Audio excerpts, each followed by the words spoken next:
Alright guys, as you can see here, we got a nice little Jeep to work on today. Don't know if you could tell or not, but it is not too happy. She's misfiring pretty good. So let's see if we could get a look at her, see what the heck is going on. Sounds like it has a dead misfire if you ask me. Definitely sounds like a dead miss. Kind of hard to drive. It's a 5-speed, so it has basically no power now. And you got to really tack it up to get it to go anywhere, which is kind of an issue in itself. So let's just see. Do a quick examination. No wires chewed on the injectors or anything. Just kind of looks like somebody might have done a tune-up at some time. They're definitely not the factory plug wires, but they are all on there. It looks like it's like a distributor setup. I couldn't remember if, I think these went to like a coil on plug design maybe. I'm sure somebody will tell me. But this one uses one coil in a distributor type setup.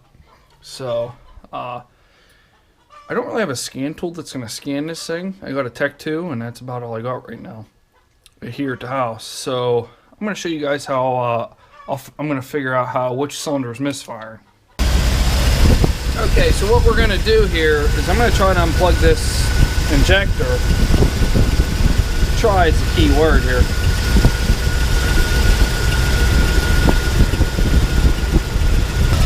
Okay, so this is what I wanted to show you after I fought with that connector for a while, but what you want to do is you just hear the engine. Here how it's smoothed out when I plugged it in. This is not the cylinder that's misfiring. It makes a difference. And I'm just going to continue to go through here, plug each one, and that's going to tell me which cylinder or multiple cylinders is misfiring. Easy way to tell. Okay, I kind of shut it off so you guys could hear me. The reason I'm doing the injectors is I personally think it's easier, even though you got to fight with the connector a little bit. It's not that bad, and you're disabling the fuel. The old school thing you used to do is, especially with the distributors, I'll show you, is you used to take your test light, hook your test light to ground, and jam it on this, jam it through this into the conductive material, and it would basically short it out and ground it out, and that would cause a misfire. And you can go to each one. Problem with that is on the old school stuff, well, first off, you are poking a hole in the boot that's supposed to be sealed, and which is not a good thing. You're going to let moisture and stuff in there, but a lot of times it wouldn't cause too much issues until somebody went to set the timing. They'd go ahead and grab this distributor cap, and boy, it would light you up.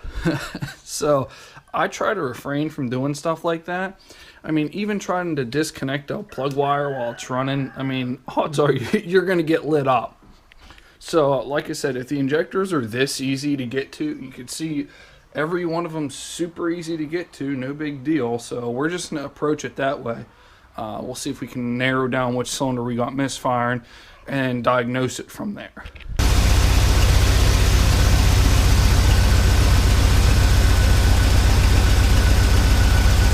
Boy, that didn't seem to make a bit of difference here. Let's see what cylinder we got. 1, 2, 3, number 4. Let's just heat one. So it seems like we got a dead miss on number 4. It ain't doing nothing. Well, see now, number 5 makes a difference. Plug it in, you can hear it smooth out a little bit. Do it again. Come back to this one. Ain't nothing. No difference.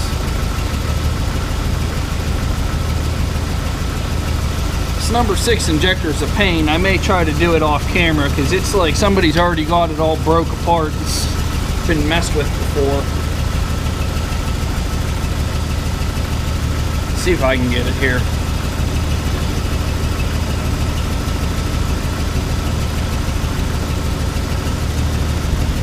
Yeah, see, that definitely makes a difference. I got it unplugged. So number 6 ain't well, we got number 4 so far. The only one I ain't done is what do we got here? 1, 2, and 3 I have not done yet. So we'll do those. They're under this intake a little bit more of a pain to get to. This one's right here. You can see that. the other ones over here, I'll kind of set you guys up a little different and we'll do those. But I got to this one here. There, it's unplugged. Plugged in. No difference at all. So we got number 3 cylinders misfiring. I know I had said in the earlier on that I thought number 4 was missing.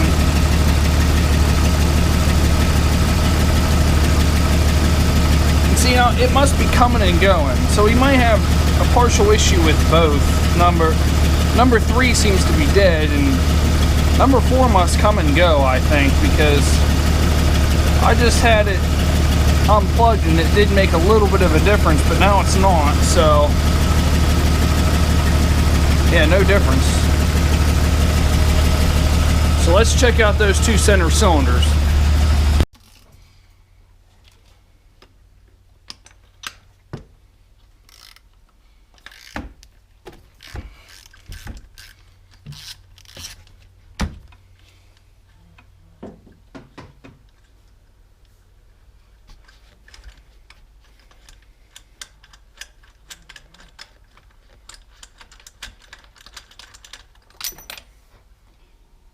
Alright guys, I'll be honest, this plug looks pretty good. I'm not really seeing much wrong with it. I kind of was hoping to find maybe something going on with it. Sometimes you always want to look coming from here to here. Sometimes you'll look at a spark plug from the top to the bottom and you'll see like this weird jagged line coming down. What that is a carbon track, and it's from basically, instead of the electricity going through here and bridging the gap from here, believe it or not, it's bridging the gap between here and here inside the boot, and it causes an electronic carbon track there. And that's a good sign of a misfire, because once it creates that carbon, that actually is easier for electricity to travel through. So you'll definitely create a misfire that way, but I don't see this, and these plugs don't look that old, so not a good sign. Alright, let's do a little compression test on this number 4 cylinder here. Being that the plug looked good, might as well check compression. We already got the spark plug out. When you're doing a compression check, you should really take all the rest of them up, but I just want to get a general idea. We have a dead misfire, so it's either basically going to be good or bad. We're not comparing all the cylinders and whatnot. This is just a basic compression check.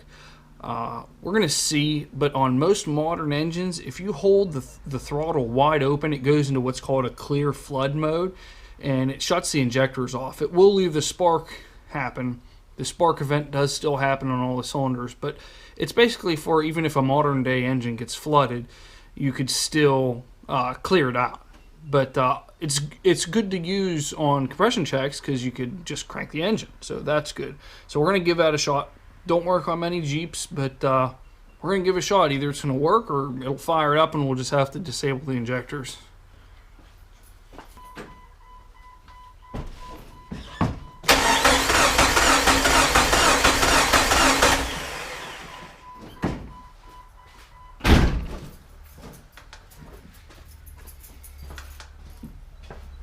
Ooh. Why is that so terrible? Like, astronomically terrible. We had better running compression. Okay. Not good. Not good at all.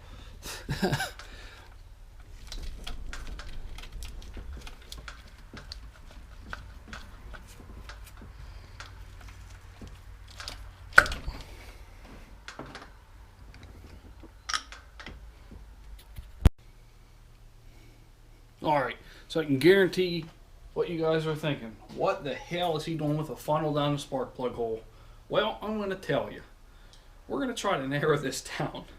An old trick is to dump a little bit of oil down the cylinder that's low.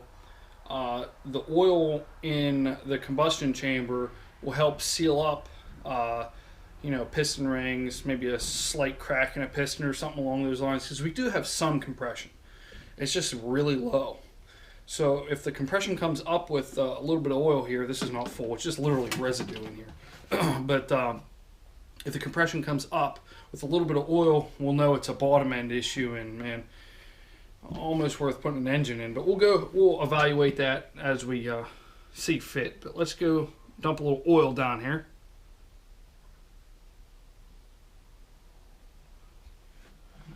I don't know how much that seemed like on camera, but it was like a tablespoonful, which is, you know, perfectly fine for what we're doing here.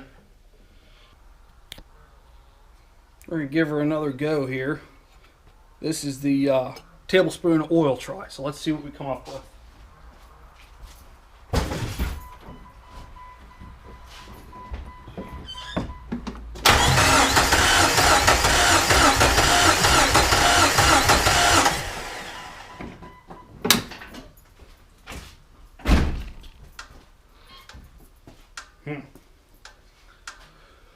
Well, I'm pretty sure that's about the same as we had before. So that tells me that we may have a valve issue or some top end issue. The oil really didn't change a thing as far as I could tell. I mean, I can't remember an exact number, but that looks, you know, about where it was. I didn't really think to even look at a number, just realized it was low. Maybe I said it on camera. You guys will tell me in the comments below, I'm sure.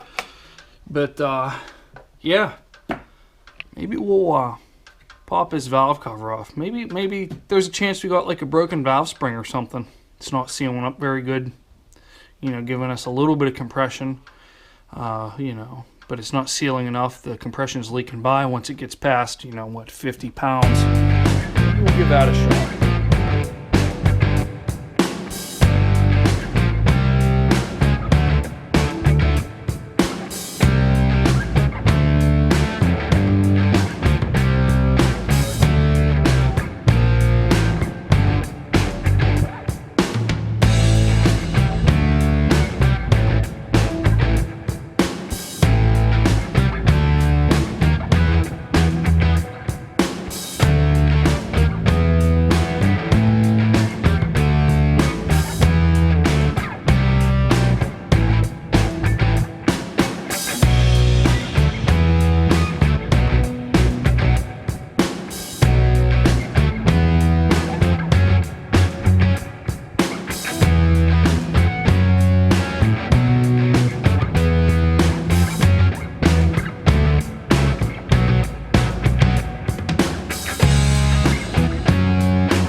God dang! Had a damn 747 of a bug fly into the shop. I don't know if you've ever seen them or if you guys have them where you're at, but they're... Oh, it's this damn... It's like this hummingbird bug. It's about the size of a hummingbird, too. Holy hell. Alright, so what we're going to do here is I'm just going to crank the engine over and we're going to watch all these push rods and rockers, make sure they're all moving and whatnot, but the one we're really going to pay attention to, see, I still got the compression tester in here. So 2, 4, and actually it's number 3. I keep calling it number 4, but I think that's because we actually had, I never checked it, I should have, but I had that weird random miss on number 4 too, so I don't know. I'm sort of feeling like this, I'm not sure yet, but let's just evaluate from here. So we're going to watch, just so you guys know, let's just watch these 2 in particular, but watch the rest of them as it cranks.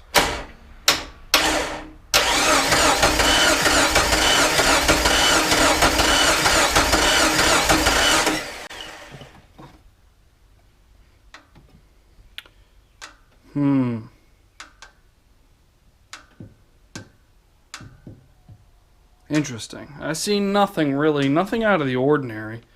I also took a good look at the valve springs. Sometimes you'll get a cracked spring, and But honestly, I've looked these over on both of these. I don't see a crack on either of them, so I'm kind of going to rule that out. I'm kind of wondering if maybe our head gasket popped between two cylinders, which is a strong possibility. I think what let's do is, because we also had the issue on number 4, which I kind of almost forgot about till I realized I was calling cylinder 3 cylinder 4. So I know we have these two cylinders, and because they're beside each other, there's a good possibility that if the compression ring, or fire ring, whatever you like to call it, on the head gasket itself has blown between the two, we may have a popped head gasket causing low compression, which doesn't happen often. I've seen it before, but I mean, usually when a head gasket fails, it's into your cooling system. So let's take the spark plug out of number 4. Let's crank it over again and see what kind of compression reading we get then. And that may have a bearing on where we go next. Okay guys, so what we're doing now is we took the spark plug out of number 4, actually number 4. And we still have our spark plug tester in number 3. So number 3, if it were sharing compression, being that we took the spark plug out, we may see 0 compression out. And I'm kind of just doing this for curiosity, but let's just see where we end up. If we have a blowed head gasket, there's a good possibility that we'll end up with 0 compression now.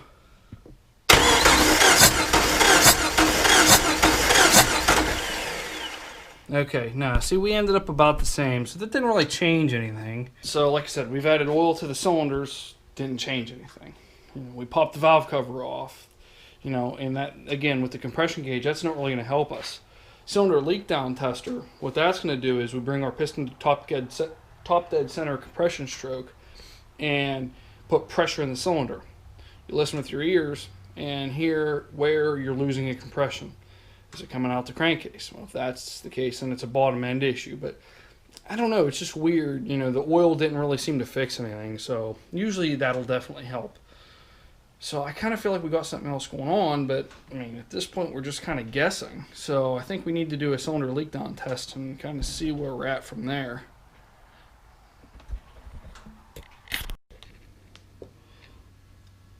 Okay guys, so what I got here is a cylinder leak down tester. Basically what this tool does is this is going to help us narrow down the cylinder issues, why we have low compression. This is a much better, far superior tool than a compression gauge, like I said earlier. There's a place for a compression gauge, but this is definitely a more accurate way of diagnosing things. So what we got here is it's hooked to compressed air. I gotta set it. We gotta get it in that set range there. We're gonna hook it. I needed to get the cylinder that we're diagnosing to top dead center compression stroke, and then we could pressurize the cylinder. And it's as if there was a compression stroke happening. We're putting 120 psi through it, and we'll listen and see where the air comes out of, basically. So let's see what we got. Okay, like I said, you want to get this in that set range, so we just bump the regulator up. And it's not a science, but yeah, that's good. And we're just going to hook it up here. I hear it leaking instantly, so let's see what we got.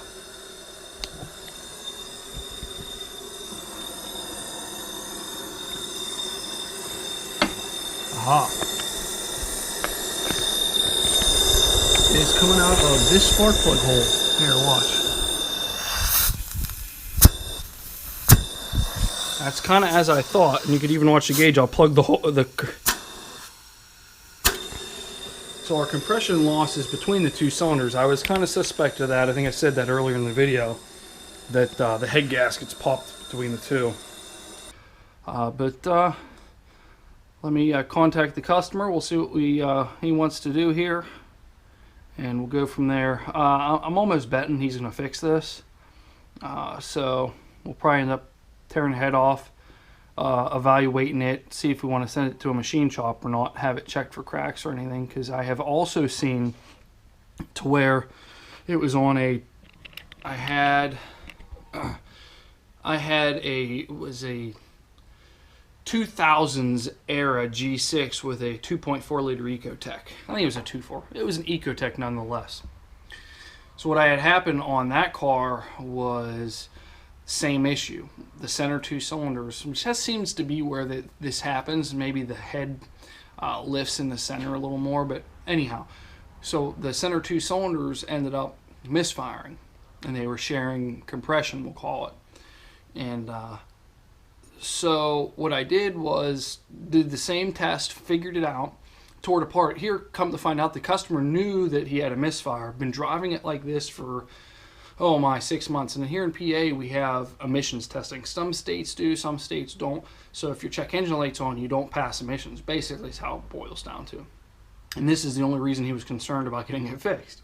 So it went so long on having the compression being shared between those two cylinders as like a minute kind of crack, I will say, between the two cylinders. And it's not even a crack, but like a crack in the gasket. Because there's still fuel getting shared back and forth, basically, what happened was that fuel turned into a water jet and gouged the block in the head out. It was amazing. I've never seen anything like it. Wish I would have. I think I took a picture of it, but man, it was on a. That was when I was back in probably 2009, I bet, and I was at a Pontiac dealership, and that had happened. I'll never forget that. So we ended up putting an engine in that car just because it was so bad. So I hope. I know the customer was driving this, but it wasn't 6 months. So I doubt that's an issue, but we definitely might want to have the head checked out. So let's see what happens.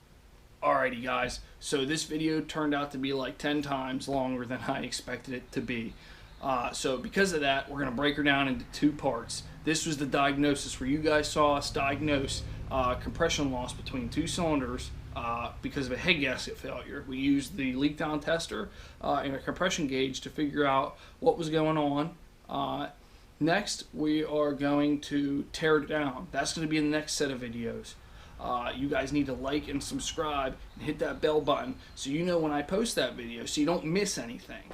Again guys, thanks a lot for everything and I really appreciate it.